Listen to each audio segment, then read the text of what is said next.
Dr. Grosjean, do you agree that all your opinions you offer in this case will be to a reasonable degree of medical certainty? Yes. Were you on duty at the Queens Punch Bowl ER on March 24th, 2025? I was. On that date, did you treat somebody named Arielle Konig? Yes. Before you treat somebody, do you obtain a patient history? I do. And what is a patient history? A patient history is what a patient tells me about their condition, about why they came to the emergency department. It can be about their symptoms, or in other cases, it can be about if they come in with an injury. I ask them about the injury, what happened. Why is it important to obtain a patient's history? It's important so I can correlate clinically their concerns, their symptoms, their injury, to understand what happened so I can order the best testing and management plan for them. Without going into the identity of any persons responsible, was Arielle able to explain the mechanics of any injuries she reported? Yes. Did Arielle report any symptoms aside from physical injuries? Yes, she reported a headache, pain to the face, pain to her left hand, nausea, and dizziness. And what were the mechanics of any injuries she reported? It appeared that she was struck with an object. As an ER physician, do you compare the history that a patient gives you with your physical examination of a patient? Yes. And why do you make that comparison? I make that comparison to understand the severity of injuries and determine what type of treatment and what type of testing I may order to evaluate the condition. And did you actually observe any injuries on Arielle on March 24th, 2025? I did.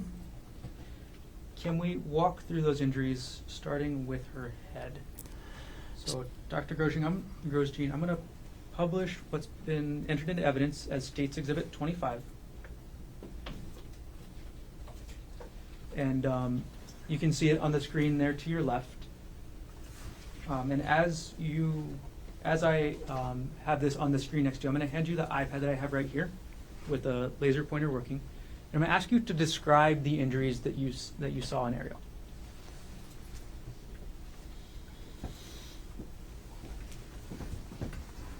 Okay, so Dr. Grosjean, can you first of all walk us through any injuries you observed to Arielle's head? So in this photo here, this is a complex stellate type laceration. Stellate meaning kind of star-like. So looking at that, you can see the branch out points like a star, multiple branches out here. This is a complex laceration because the borders of this are very irregular. And then you can see that, especially here, you see crushed or macerated tissue as well. Looking into the laceration itself, you could see down, and through portions of this laceration, you could actually see the skull, so all the way down to the bone. And then within this laceration, especially in the areas here, I observed pieces of rock and material that were actually embedded in the laceration. Okay. Dr. Grosjean, what are some of the difficulties in repairing this type of laceration? Mm-hmm. So several things. The first is that this wound was grossly contaminated with innumerable amounts of rock and debris. So that all needs to be washed out, debrided, and removed. Otherwise, this laceration is at risk of infection. The other complications are that it was very deep all the way to the skull.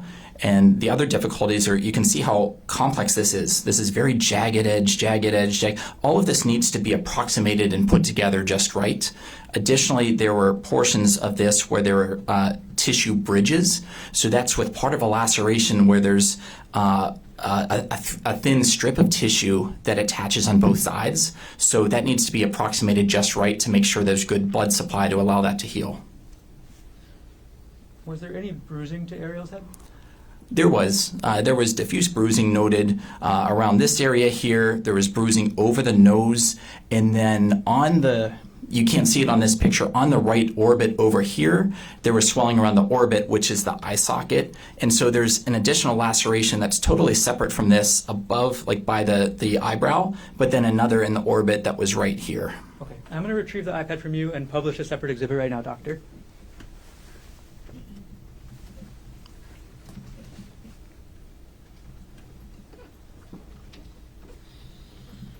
Okay, now I'm publishing State's Exhibit 22.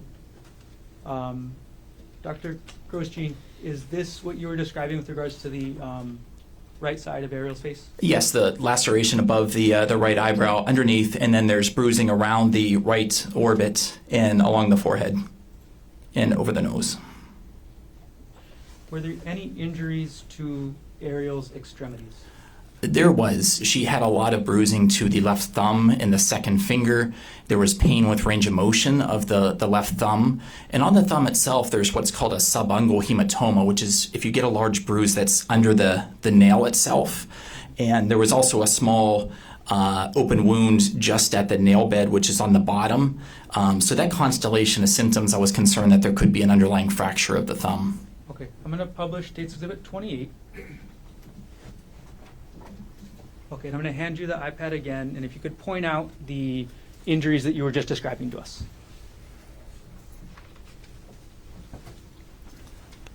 So this is the bruising that I noticed to the hand and the thumb. You can see second digit, there's some bruising here, but then on the thumb right here, this bruising under the nail was called a subungual hematoma, and then there was bleeding from a small laceration here, and then swelling to the thumb and the digit. Okay, thank you for explaining. I'm going to retrieve the iPad from you now.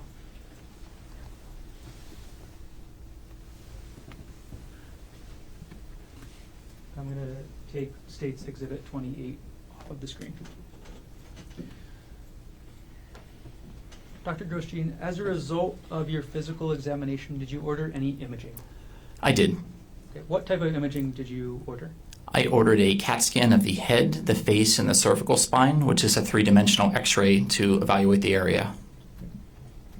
Did you yourself review the results of the imaging of Arielle's head? I did. Okay. Was there any skull fracture? No. In general terms, Dr. Grosjean, is the human skull the same thickness at all parts? It is not. Okay. Can you tell us which parts of the skull are thicker and which parts are thinner? The frontal skull is thicker than on the side of the head, such as the temporal skull. For the part of the skull where you showed us where Arielle had these lacerations, is that the frontal skull or the temporal skull? This was along the frontal skull, So again, is that the thicker part or the thinner part? the thicker part. Now, Dr. Grosjean, were you able to determine an exact number of times Arielle may have been struck? Not an exact number. Okay, do you have an opinion as to whether it was one time? More than one time. More than two? Multiple times. As a result of your physical examination, did you consult with any other departments or teams? I did. I discussed management with the trauma surgeon. Why did you consult with the trauma surgeon? I consulted the trauma surgeon because the patient had multiple traumatic injuries, and from my experience in emergency medicine, this is a very highly complex laceration and needed a specialist to manage, especially being managed in the operating room. Okay. And when you say traumatic injuries, in the medical context, what does that mean? It means multiple injuries, so trauma, any head injury, lacerations, broken bones, the trauma surgeons can help manage. And sorry, maybe I asked a bad question, doctor. Is trauma, in the medical sense, related to the impact? Yes. Okay, so could you explain that maybe more clearly than I just asked you?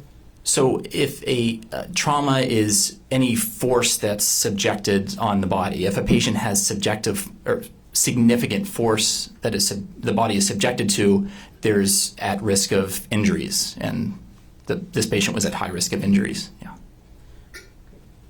After you completed your physical examination of Arielle, were you able to compare her injuries with the verbal history she gave you? I did. Was Arielle's verbal history consistent with the injuries you observed? It was. Did everything you testified to occur in the city and county of Honolulu, state of Hawaii? Yes. Thank you. I have no further questions at this time.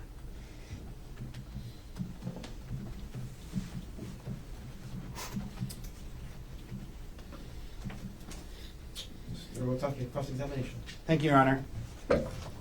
All right, doctor. My name is Tommy Otake. I'm going to have a few questions for you this afternoon.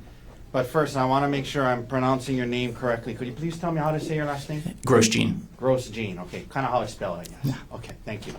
Now, doctor, you're an emergency physician at Queens Hospital, yes? Yes. And you've been so for about 10 years or so, is that right? Correct. Okay.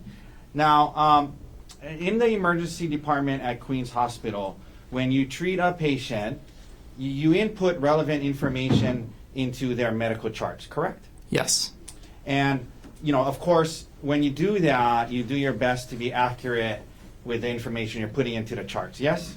Yes. And that's because other doctors rely on the charts, and, other medical professionals might read the charts, and as it relates to medical decision making, it's important to be accurate, correct?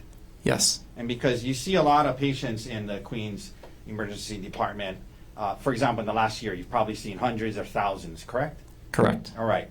And so you can't remember every detail from every case, and the charts help you to kind of go back and refresh your memory about specifics, correct? Yes. And in this case, you did review your charts prior to testifying today, yes? Yes. And in addition, you met with, or at least had some conversations with the prosecutors before today, yes? Yes. Okay. I'm going to be asking you a lot about the details in your charting. Would it be helpful for you to have a copy of the chart while I'm asking you these questions? You can provide it to me. Okay. Is that, Your Honor, may I approach with a copy of D83? Yes. Okay. All right. Okay. So, Doctor, I'm handing you the medical charting for Arielle Konig from her visit on March 24th, 2025, and I'm going to point you to certain portions of it, okay? So let's start first on page 3, okay? On page 3, according to the chart, it indicates that Ms. Konig came into the emergency department at 12:13 p.m. on March 24th, 2025, correct? Yes. Okay. Queens Emergency Department at times can be very, very busy, yes? Yes. Probably the busiest emergency department on the island, I'd imagine, yes? Yes. Sometimes there's not enough space in rooms, even in the hallways. Sometimes there's a wait before patients can be brought in, correct? Yes. And there's something in emergency medicine called triage, or assigning an acuity level, yes? That is done by a triage nurse, not a physician. I understand that, but in emergency medicine, there's triage and acuity, right? Triage, yes. Okay. And part of triage, or the way it works, is if there's a busy emergency department, patients who are triaged, who are much more serious, life-threatening types of injuries, they're seen first, right? Typically speaking. We try to do that.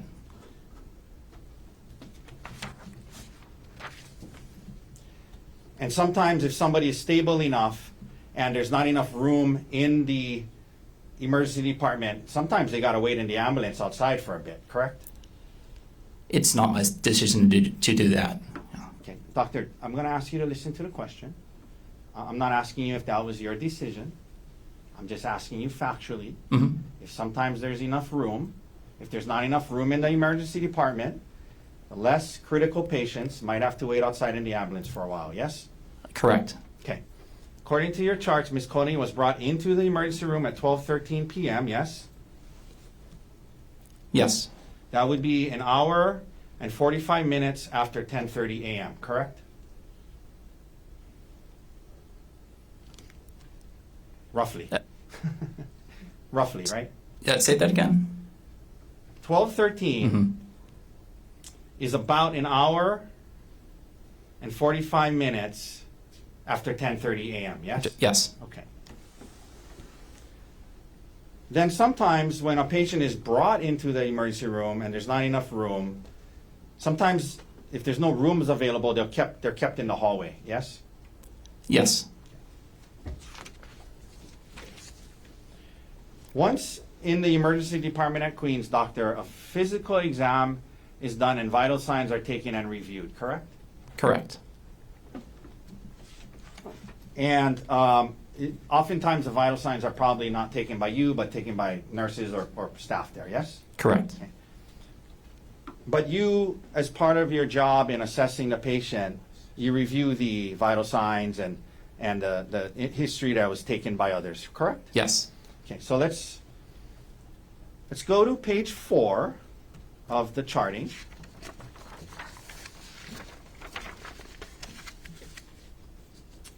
Under, you see where it says review of symptoms.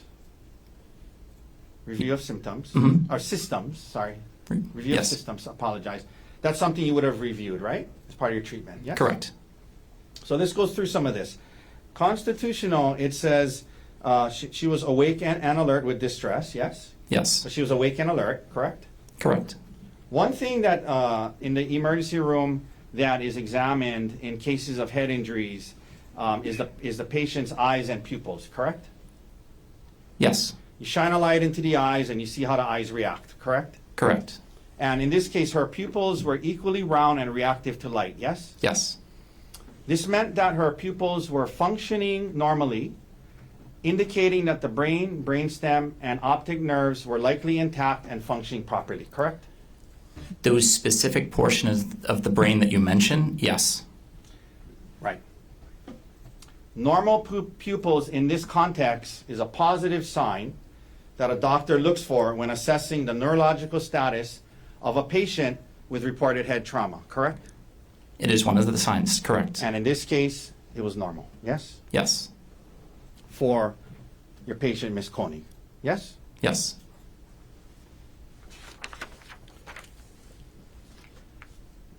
The patient's heart rate is also checked as part of the initial examination, correct? Correct.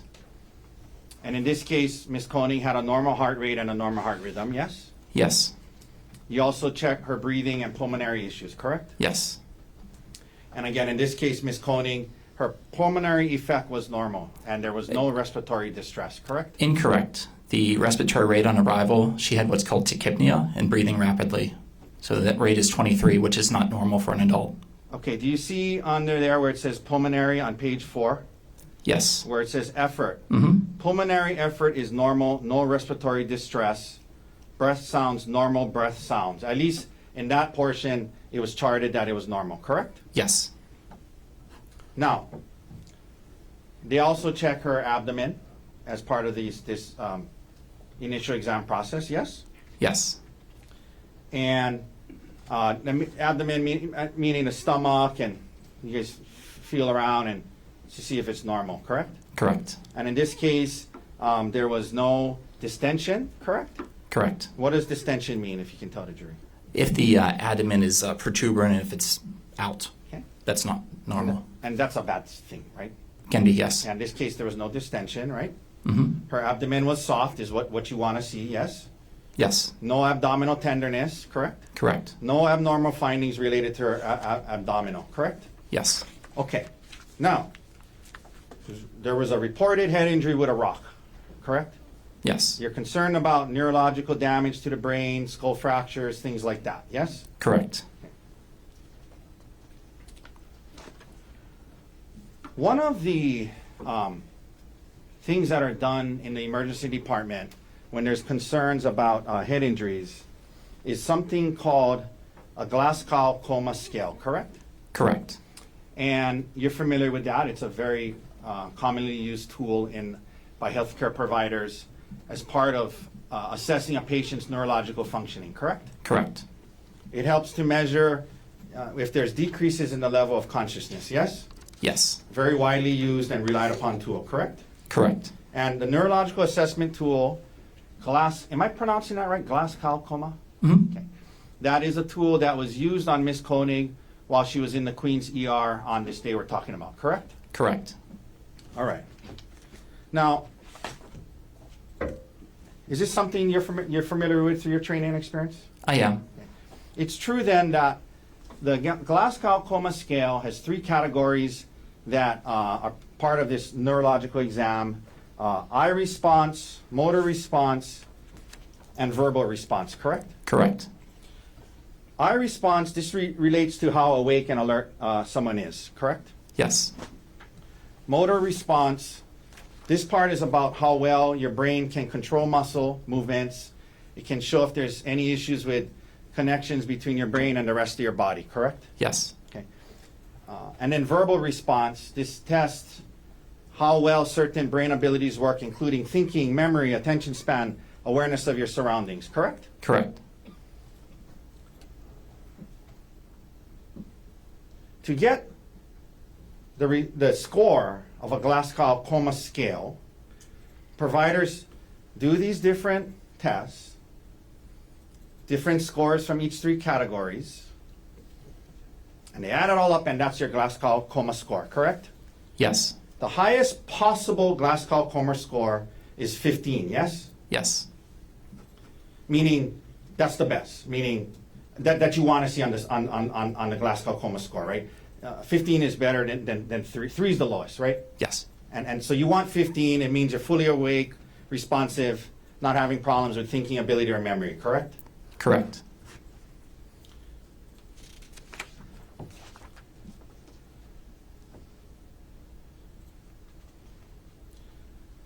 Doctor, on page 5, what was Ms. Konig's Glasgow Coma score on March 24, 2025, in a couple hours after the incident in Queens Hospital? 15.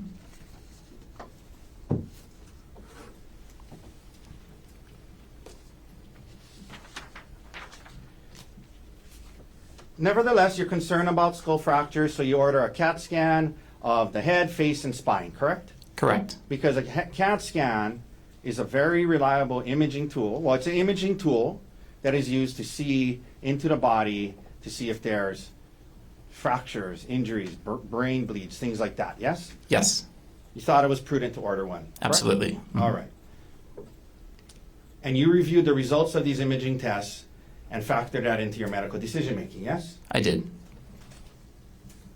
The CAT scan of the head, you're looking for any skull fractures or hematoma, given the report that she was hit multiple times in the head with a rock, yes? Yes.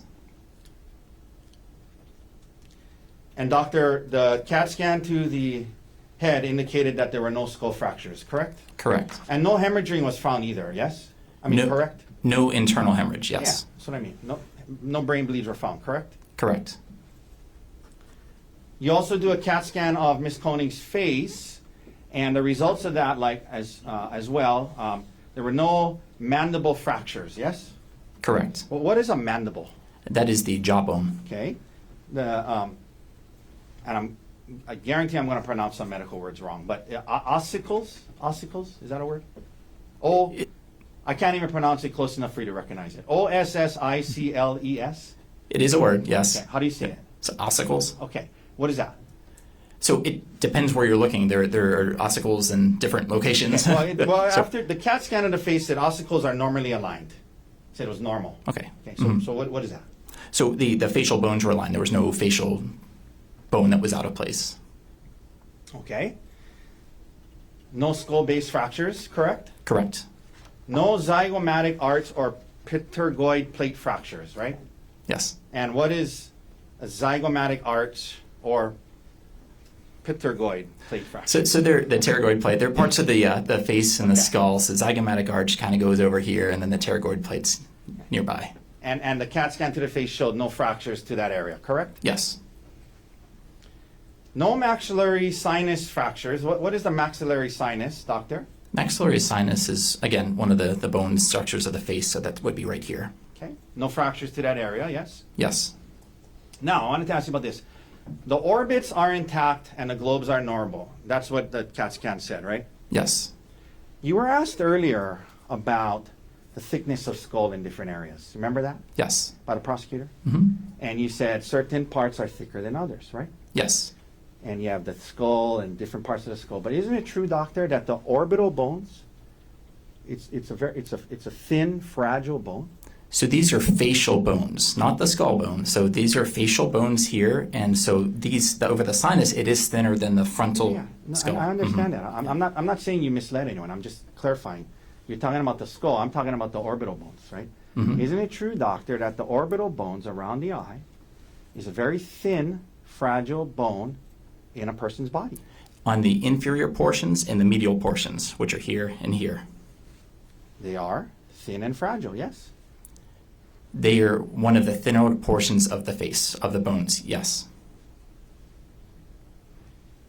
And in the ER department, you often see people with orbital bone fractures because they are thin, fragile bones that can be broken by getting hit in the face with a baseball, for example. You've seen that in your time, I'd imagine, yes? Yes.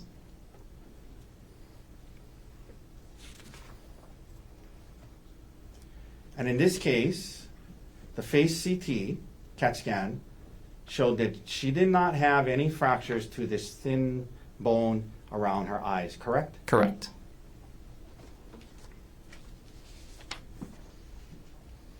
A CAT scan of her cervical spine, likewise, doctor, no fractures of her cervical spine was found, correct? Correct. Okay.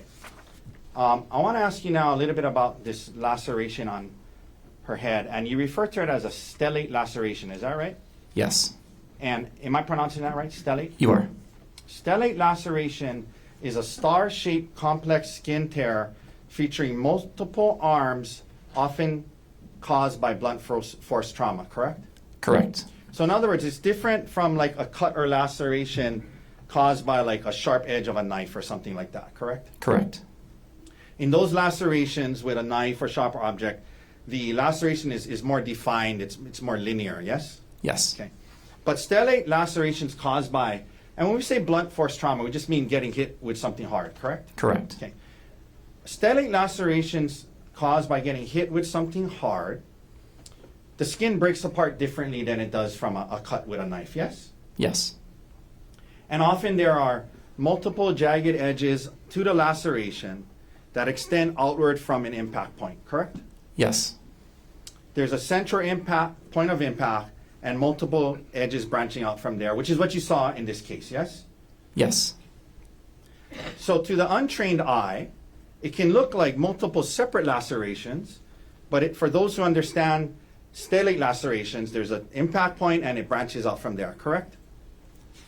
Yes.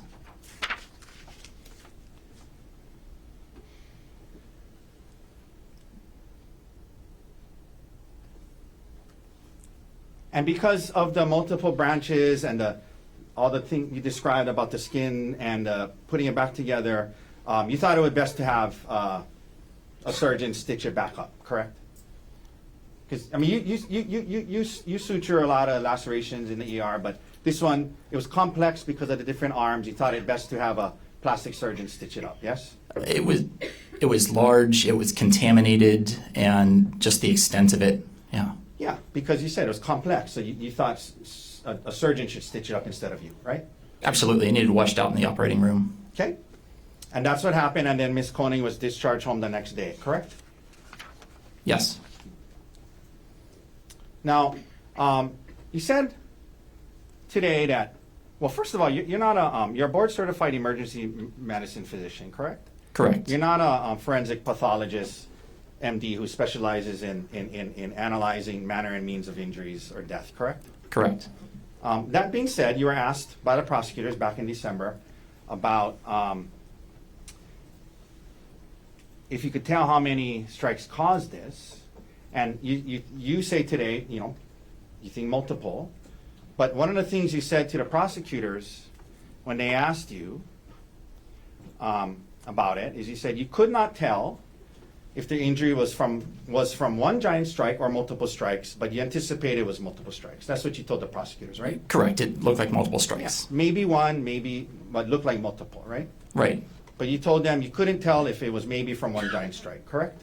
That's what you told the investigator from the prosecutors, right?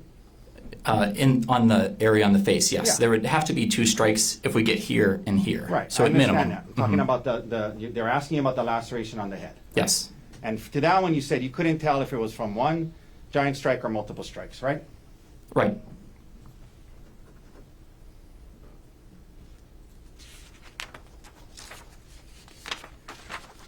Okay, doctor, as part of your job as a physician in the emergency room, from time to time, the police who are investigating alleged criminal allegations, they ask you to fill out something called a Honolulu Police Department Physician's Report, yes? Yes.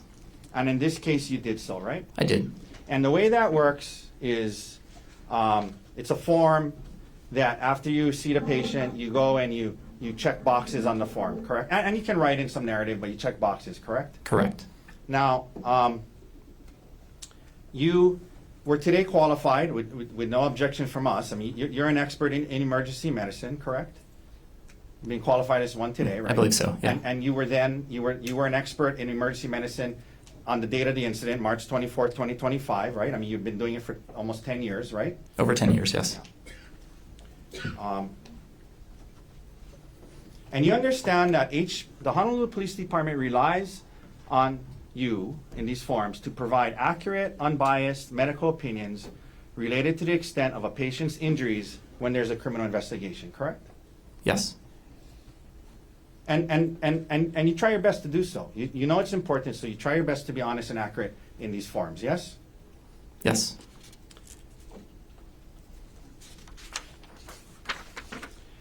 And isn't it true, doctor, that as it related to Ms. Konig, when you're filling out the Honolulu Police Department physician's forms, one of the questions when you were asked under what's entitled substantial bodily injury, did the injury cause a major avulsion, laceration, or penetration of the skin? And you said yes because of the laceration, correct? Correct. Okay.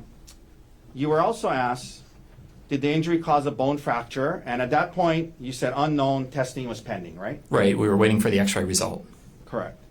Then you were asked, did the injury cause a serious concussion? And your answer to that was no, correct? Correct. You were then asked, did the injury cause a tearing, rupture, or corrosive damage to the esophagus, viscera, or other internal injuries? And again, your answer to that was no, correct? Correct. Then under the subsection serious bodily injury, you were asked, as in, being the expert in doing emergency medicine all these years, did the injury create a substantial risk of death? And you checked off the box no, correct? Correct.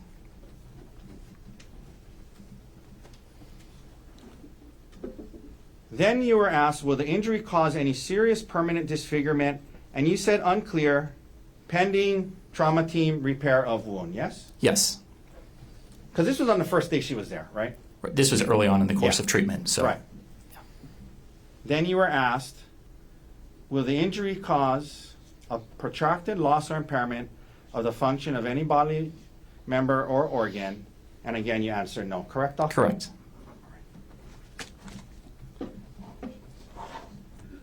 One second.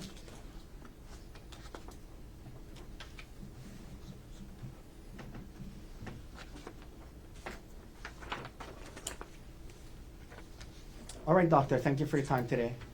No further questions. Mr. Gardner, any redirect? Yes.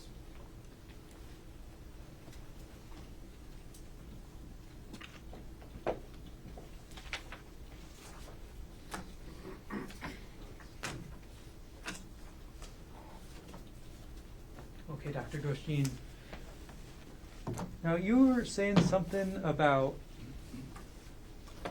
technepia earlier, and you're interrupted. What was that? Tachypnea, so rapid breathing. Okay. And how is that relevant to this, your Ms. Konig? So initially when she came in and she was evaluated by the triage nurse, she was breathing very quickly. And you were walked through essentially everything that was okay with Ms. Konig by Mr. Otake. What was concerning about her? The concerning thing was the amount of pain that she was having at the large Beyond laceration. the scope. Beyond the scope. You can answer.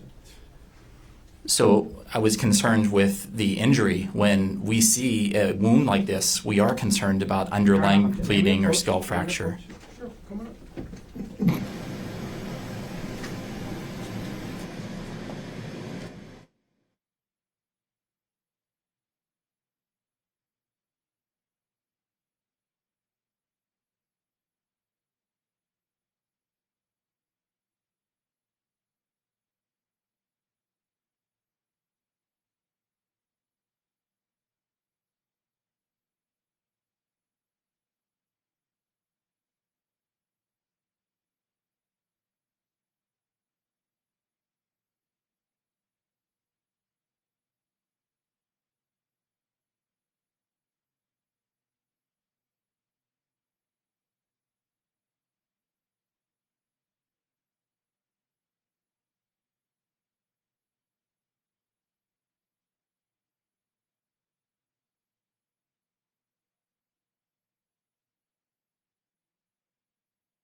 Dr. Grosjean, again, you were asked about everything that was okay with Arielle on the chart. What was concerning? The concerning was the head injury. I was concerned that there was underlying injury. Was there anything in the chart, you walked through the GCS, is that right? Yes. Okay. Was there anything about Arielle that indicated any concern over any concussion? The headache, or the symptoms that she reported, being headache, dizziness, nausea, all symptoms of a concussion. Did the chart also indicate any vomiting? She may have vomited prior to arrival. Why would that be a concern? We can see vomiting with a head injury. Now, you were asked about your opinion that this was likely several blows. Objection, not mistakes. Well, anyway, not the word you use, but that's fine. Okay, rephrase. Okay. You were asked about an opinion that you provided in December of last year about the number of blows, potentially. Do you recall that? Yes. Okay. Why did you end up, what was your opinion? My opinion was that I thought it was clear this appeared to be multiple blows, but I was not present there to be able to say that. But I mean, looking at this is multiple blows. Okay. Why do you say that? For the way that the laceration is, yes, there's stellate, but the whole central portion's macerated, and you can be struck several times in that area. And there need to be at least 2 blows because there's lacerations on the other side of the face. So that's why it would be at minimum 2. Okay. And where was the rock and debris? It was inside the laceration. Was it just in one little part? It was throughout the laceration. The laceration on the left frontal skull, Okay. inside the wound. Okay. When you say throughout, that means how much? There were multiple pieces. I couldn't even count how many. And was it, again, just in one location? Your Honor, objection. Can we approach?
Dr. Grosjean, I'm going to put States Exhibit 25 up on the screen one more time.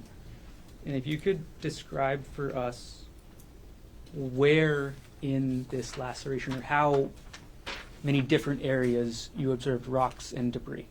Yes. Okay, and I'm going to hand you the iPad with the laser pointer again.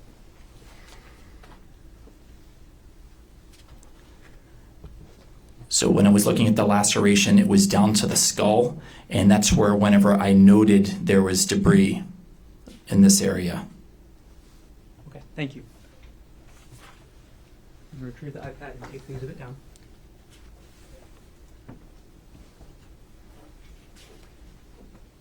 All right, now, Dr. Grosjean, you were also asked about in HPD 13 you filled out, Yes.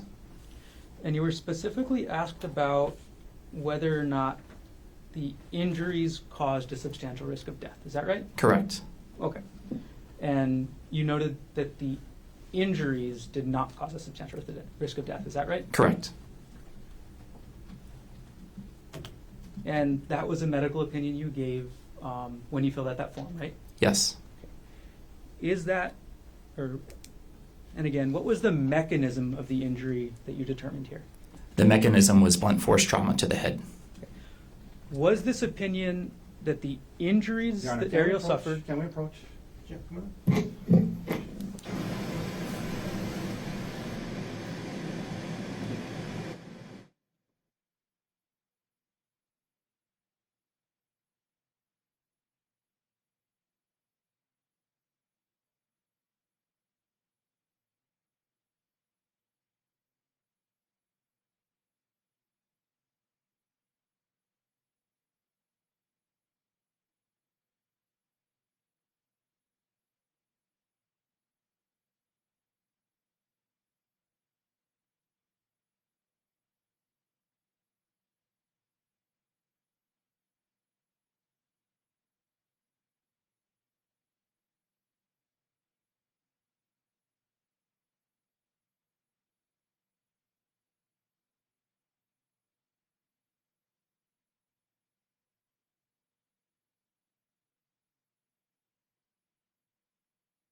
Dr. Grosjean, one last question. What you put on the HPD 13 form about the injuries not causing substantial risk of death, that was about the resulting injuries that Arielle had. Is that correct? Correct. Mhm. Okay, thank you. No further questions. Just very brief follow-up. Brief cross-examination. Very, very brief. Thank you, doctor. You were asked by the prosecutor what your concerns were, and one of them you said you're concerned about underlying injuries to the head, meaning fractures, brain bleeds, things like that, correct? Yes. And the CAT scans showed that there were no such fractures or brain bleeds. Correct. Brain bleeds, correct? Mhm. Yes? Yes. You were asked about symptoms consistent with concussion, but whatever the case may be, at least on the HPD form, when you were asked, did it cause a serious concussion, you checked off no, correct? Correct. Not serious concussion. And then lastly, as to, again, not a forensic pathologist that specializes in, Objection beyond the scope. not a forensic pathologist that specializes at looking at injuries and opining on manner and means, correct? I'm not a forensic pathologist. Now, you said at least two hits because the skull and then the face you mentioned, the eye, the face on the other side, right? Yep. And I'm sorry, what was the answer, doctor? Yes. Thank you. and again, the face one, you did a CAT scan, and there was no fractures to the thin orbital bone, correct? Yes. All right, thank you, doctor. No further questions. Any other questions for Dr. Grosjean?